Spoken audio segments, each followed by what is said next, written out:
about 6 minutes. Now to that breaking news. 2 women shot at a Metro PCS off Green Springs Avenue. Birmingham police telling us 1 woman has life-threatening injuries. Officers are on the scene right now. You're getting a live look at the scene right now. You can see officers and first responders there talking to people and gathering information. So far, as we're learning right now, no arrests. We'll keep you on top of this story. New at 4, Hoover police released these surveillance.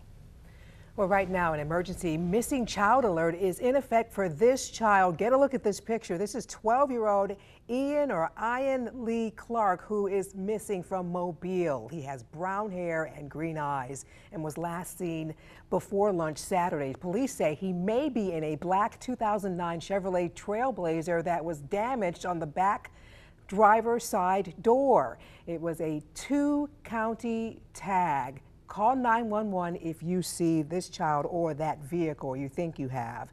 We first alerted you about this emergency through the WBRC News app. Make sure you have the free app downloaded now so you can get all of the breaking updates on stories throughout the day. We have new information on a Birmingham in the investigation. Now to Washington, where lawmakers have until Friday to hold off another partial government shutdown. That's when the temporary spending bill runs out. Now, it was approved 2 weeks ago to end the first shutdown. You remember, where more than 800,000 federal workers didn't get paid for more than a month. Now, if lawmakers and the president don't reach a compromise on funding over a border wall, it could trigger a second partial government shutdown. Lawmakers say they are working out a number likely below the $5.7 billion the president requested to pay for that wall. Virginia's Lieutenant Governor Justin Fairfax is likely breathing a little easier this afternoon. State Delegate Patrick Hope backs off, calling for his impeachment over sexual assault allegations. And those allegations, 2 women now have claimed that Fairfax sexually assaulted. Acting Defense Secretary Patrick Shanahan making an unannounced visit to Afghanistan. This comes with building uncertainty about the U.S. war in that country. President Trump has ordered the military to leave Syria by December. And according to a defense official, the president called for withdrawing roughly half of the 14,000 troops in Afghanistan. Now, Shanahan says he doesn't have orders to step down our forces in Afghanistan. His job was to boost peace talks between the U.S. and the Taliban. And we are Shelby County. Well, the Shelby Chamber of Commerce uses this information to figure out how they can best help businesses grow in the next year. The biggest problem several owners are facing is finding qualified employees. Up here in just a few minutes. Tuscaloosa County authorities are investigating a human skull that was discovered by hunters. Calvin Reynolds joins us now live from Tuscaloosa. And Calvin, the next step is to figure out who this person was. Janet and Sarah, that gruesome discovery was... Well, right now, thousands of school teachers in Denver are on strike. They walked off the job this morning after 15 months of failed negotiations over compensation.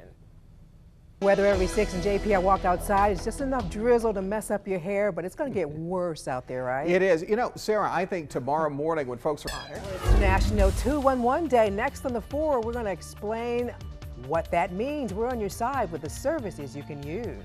And it's Tallulah's last day with us.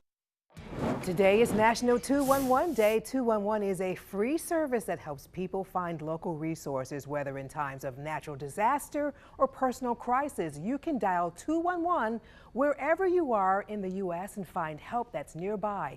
The toll-free call connects you to a community resource specialist in your area. They can put you in touch with local organizations that provide critical services. 211 is available 24/7 and all the calls are confidential. What took them so long, right? Yeah. Oh, this is the part I hate.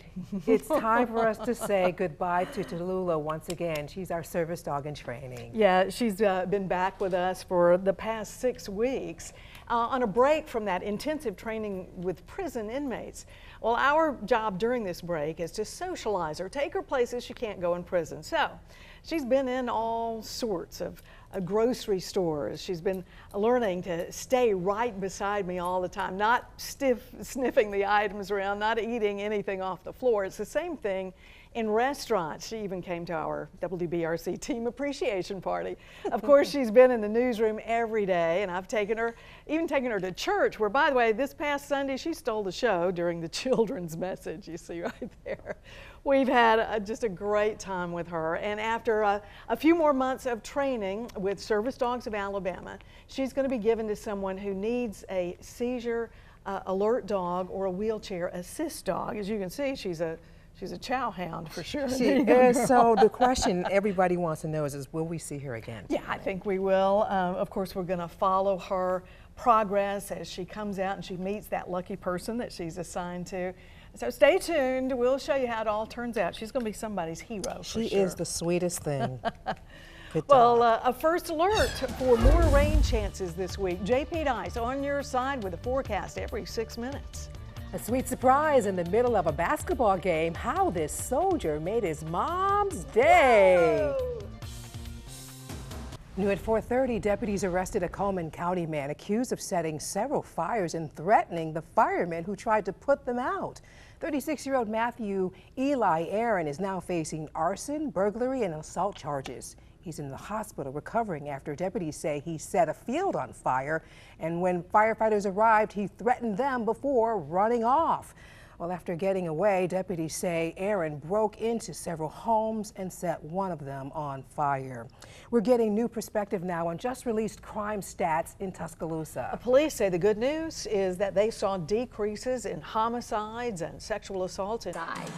I'm Sarah Versia at the First Alert Desk. We just got this new information in from Birmingham Police. A possible suspect was taken into custody, and that breaking news over 2 women who were shot at the Metro PCS on Green Springs Avenue. Also getting new information as well. Here's what we're learning from Lieutenant Johnny Williams now. As the suspect demanded money, he shot one employee. The second employee attempted to run from the business when the suspect chased her to the door and shot her. The suspect returned to the register and got cash before going to the rear of the store and looking for additional money. That's information just now coming from Birmingham Police. We'll keep you updated as we get more details here.